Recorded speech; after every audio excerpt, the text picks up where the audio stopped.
A predator that feeds on humans, lives for centuries and can turn other humans into itself should not work. If it feeds too aggressively, it burns through the very thing keeping it alive. If it spreads too fast, it creates the exact kind of visible crisis that gets it hunted down. And if it's too strong, too loud, too obvious, then eventually people stop telling stories about it and start organizing around killing it. By our normal ecological reasoning, something like a vampire should either collapse its own food source or get wiped out by it. And yet, the idea keeps showing up. Different cultures, different centuries, different aesthetics. Sometimes it's aristocratic, sometimes it's corpse-like, sometimes it's seductive, sometimes more animal, and sometimes almost demonic. But the core structure keeps surviving. It drinks blood, it hides among humans, it spreads under certain conditions. It is hard to detect and even harder to remove once it has a foothold. That kind of persistence usually means there's something deeper going on than, this is a cool monster. So what if the reason vampires keep coming back is that their basic design accidentally lines up with one of the most effective survival strategies in nature? To get there, I think you have to stop looking at vampires as horror items for a minute and start looking at them the way a biologist would look at any dangerous organism. As a system. And once you do that, the weird thing about vampires is not that they're unrealistic, it's that they're frighteningly efficient. The first thing that helps is fixing how we categorize them. Most people imagine vampires as predators, which makes sense on the surface. They hunt, they stalk, they feed on other animals, usually humans. The imagery is clearly predatory, but biologically, that label is incomplete. A wolf is a predator, a lion is a predator. They kill prey, consume a large amount of energy at once, and then move on. Their relationship to prey species is violent, visible, and pretty straightforward. Parasites work differently. They feed repeatedly. They usually try not to kill the host too quickly. They survive by staying hidden, minimizing detection, and extracting resources over time. Ticks, mosquitoes, fleas, leeches, vampire bats. They all rely on the version of the same idea. The host stays alive long enough for the system to continue. And vampires sit right in this weird middle zone. They can't kill, but they don't have to. They can feed repeatedly. They can move through the host population without behaving like a classic predator at all. That makes them much more dangerous than a simple monster that attacks people on a random alley. Because once a creature can switch between predatory and parasitic behavior, depending on what is useful, it gets options most animals never have. If the opportunity is clean, it kills. If killing creates too much noise, it feeds lightly and disappears. If the environment gets hostile, it becomes rarer and quieter. That flexibility matters a lot. In ecology, the winners are often not the organisms with the biggest weapons, they're the organisms that can keep extracting resources without triggering total system failure. That's why so many successful parasites are boringly subtle. They just need to stay inside the ecosystem for a very long time instead of trying to dominate it like other predators. And vampires, at least in their most stable form, look a lot more like this than people usually admit. Now, before this starts sounding like I'm saying vampires would just smoothly win forever, there's a serious problem they run into immediately. Blood is a terrible primary food source if you're a large, active organism. That's the first big issue. Blood carries nutrients. It carries oxygen. It's biologically valuable, but in terms of raw calories, it's not some miracle fuel. It's mostly water, and even though it contains protein and some energy, it does not give you the kind of dense payoff you get from eating whole tissue or fat-rich organs. There's a reason actual vampire bats are tiny. They can survive on blood, but only because their whole physiology is built around making that weird diet barely work. And even they are constantly operating near the edge. Vampire bats need to feed frequently. They have specialized saliva to keep blood flowing, specialized kidneys, specialized social behaviors, and if they miss enough meals, they can die fast. So if you scale up this idea to something human-sized, elegant, active, strong, maybe superhumanly fast, suddenly the math gets pretty messy. A real vampire should struggle. It would need regular feeding. It would need to get that feeding without exposing itself constantly, and would need to do this in an environment where the prey could think, organize, share information, and eventually come back with fire, weapons, and a very strong sense of revenge. That pressure increases the whole game level by a lot. The successful vampire cannot feed like a reckless apex predator. It cannot leave bodies everywhere. It cannot get into dramatic fights every other night, and it cannot act like it owns the city unless the city is already lost. It has to become careful. That's one of the best things about classic vampire designs actually. A lot of the traits people treat as gothic flair start looking practical the second you think ecologically. Feeding at night lowers detection. Charm or social manipulation lowers struggle and noise. Precision bites lower the chance of messy scenes. Wealth and status provide cover. Isolation helps, mobility helps, and patience helps. Now those elegant vampires in old houses and expensive clothes stop looking like wannabe edgelords and look more like a predator that has learned the cost of being seen. But now we hit the real core problem, the one that actually matters more than anything else. Population. This is where most vampire fiction kinda breaks the logic that makes vampires scary in the first place. Predators cannot outgrow their prey base. I mean, I guess they can if they want to speedrun extinction. It's one of the most basic ecological rules there is. If wolves multiply far faster than deer, eventually the deer crash, and then the wolves crash right after.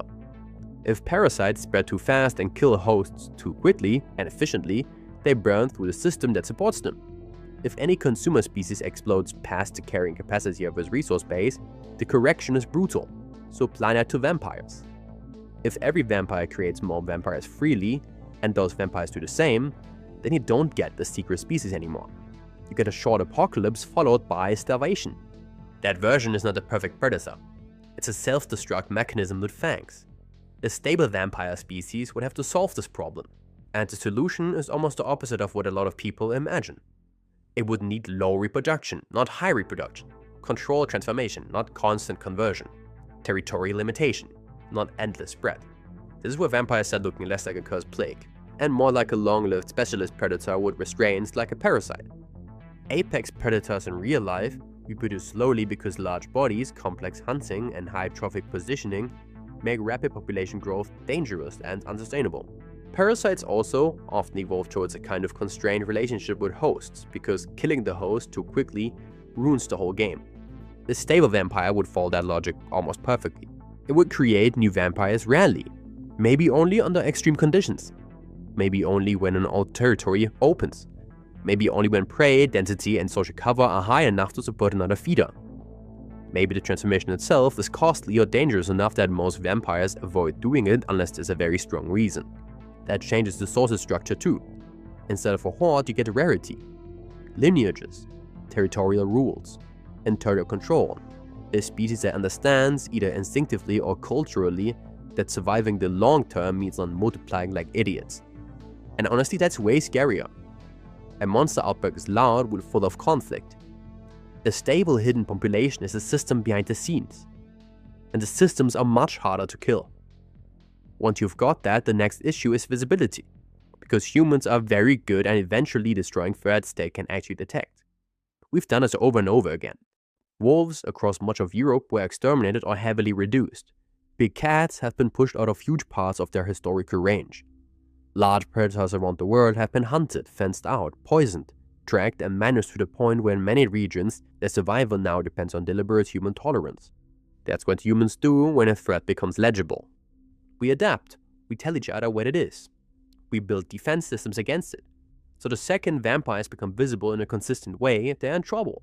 If people can clearly identify vampire feeding patterns, see obvious physical bite markers, a huge amount of missing people, frequent bloodless animal herds, then organized resistance starts building. Once resistance becomes organized, technology joins in. Then bureaucracy, then religion, politics, medicine, the military, surveillance, whatever the culture is available. At that point, the vampire is no longer a hidden consumer in the system. It has now become a publicly acknowledged enemy, and that's fatal over the long term. So survival requires invisibility, integration, and unpredictability. That's one reason vampires are so much more convincing than a lot of other monsters. They can move through human environments, can mimic behavior, can exploit social structures instead of constantly fighting them. And they can feed where people already lower their guard. They can attach themselves to wealth, nobility, nightlife, remote estates, hospitals, war zones, or any other environment where unusual blood loss, missing people, or strange behavior can be partially explained. Most predators survive by strength. Vampires survive by not activating the full human response. That is a completely different kind of danger. Now add the one advantage that makes all of this even harder to deal with. Longevity. Many species solve problems through reproduction. They adapt over generations. Even intelligent predators rely partly on inherited tendencies and population level change. A vampire gets to solve problems a different way. It survives long enough to learn. That means every year it stays alive, it becomes much more difficult to remove. It learns local customs. It learns how investigations work. It learns which neighborhoods are useful, which habits get noticed, which professions provide cover, which kinds of prey generate too much attention, which ones disappear quietly, which political shifts are worth preparing for decades in advance, and most importantly, what it has to do to stay hidden and hide its traces. Older predators in real life are often more efficient because experience matters. An old tiger or old orca understands its environments better than a juvenile does. A long-lived species can invest more into skill and memory because it has more time to convert that knowledge into survival. Now stretch that from years to centuries. A vampire doesn't need to evolve biologically at the same speed most species do. It can evolve itself behaviorally, change cities, change names, change feeding style, build wealth, build influence, walk away from unstable hunting grounds before the local population of humans even realizes something is wrong.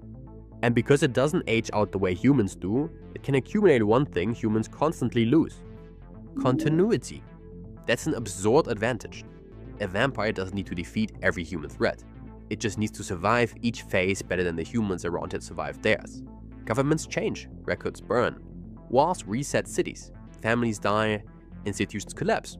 A discovered vampire can just hide and outlive the institution currently chasing it, until vampires return to just being a myth. That is what makes time a weapon. Their immortality isn't a flashy superpower. Immortality is patience.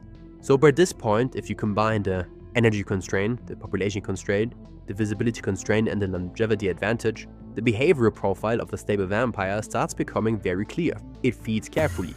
It avoids killing unless killing is a low risk or strategically useful. It targets prey that won't trigger a major response. It operates in cycles. It may disappear for periods. It may reduce feeding when attention rises. It may prefer social niches where blood loss, illness, desire, disappearance, or eccentric behavior already have a plausible explanation.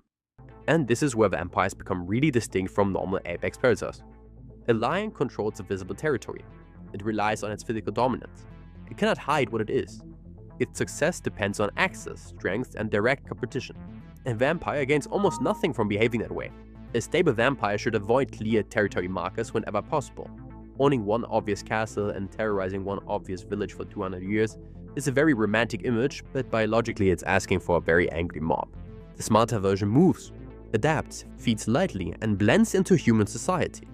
It doesn't need to rule the forest or the country or a world. It needs a city to never fully notice it. That also explains why so many stronger fantasy monsters are actually worse designed if the goal is long-term survival. Werewolves are dangerous, but they're noisy, destructive, and visually obvious. If a monster regularly tears people apart, leaves physical evidence everywhere, and has limited control over its own transformation, then humans eventually narrow the problem down and respond. I mean, it's a great horror creature, but it has a weak long-term ecological strategy. Zombies are even worse. Brains. They spread fast, collapse infrastructure, consume the host population, and then run into the exact resource problem every uncontrolled outbreak runs into. They are apocalyptic, not really stable. Terrifying in the short term and terrible in the long term. Giant creatures have a different issue. They demand huge energy input, have low concealment, and usually rely on direct confrontation. It's very fun to watch, but they're bad at staying hidden in a world with organized violent prey with a few explosive weapons. That's why vampires are such a strange sweet spot. They don't need to win fights all the time. And that brings me to why vampires keeps reappearing, even when the style around it changes completely. The vampire works because its core structure aligns with several fears and several real biological patterns at the same time. It aligns with parasitic survival strategies. It aligns with hidden predation. It aligns with disease logic, with social infiltration, with the fear that the threat is already inside the house and has better manners than you do. And every culture that picks up the vampire reshapes the aesthetic, but the successful versions keep the same backbone. That's why the concept survives adaptation so well. You can make the vampire feral, aristocratic, seductive, diseased, animalistic, hyper-modern, or almost bureaucratic, and as long as those structural advantages remain, the species still makes sense. The concept survives because the underlying model works. Now, I do want to be careful with the title here, because perfect predator can sound like I'm arguing that vampires are unbeatable, and that's not the point. Perfect in this context does not mean the strongest. It does not mean the fastest. It doesn't mean most destructive. A tiger is more visibly dominant than a vampire. A zombie plague can spread faster. A dragon can do much more damage in one night. But that kind of power often creates instability. It forces a response. It burns bright and gets noticed. The predator that lasts is usually the one that can keep feeding without destroying the ecosystem around it. So if I define the perfect predator as a predator that is sustainable, hard to detect, difficult to eliminate, and capable of coexisting with its environment long enough to keep exploiting it, then vampires check almost every box. And once you see vampires that way, they look less like dramatic goth bait, and more like one of fantasy's most ecologically stable monster. Which brings us back to the contradiction from the beginning. A predator like this should not work. At least not if you imagine it as a blood-drunk killing machine turning half the town every weekend. That version dies with the setting. But the version that feeds carefully, spreads rarely, stays hidden, learns constantly, and treats humans less like enemies and more like a managed resource. That version is much harder to get rid of. And maybe that's why vampires never really disappear from fiction. Because deep down, the most dangerous predator is probably not the one that dominates the world in open combat. It's the one that can live inside it for centuries without ever forcing the world to fully notice.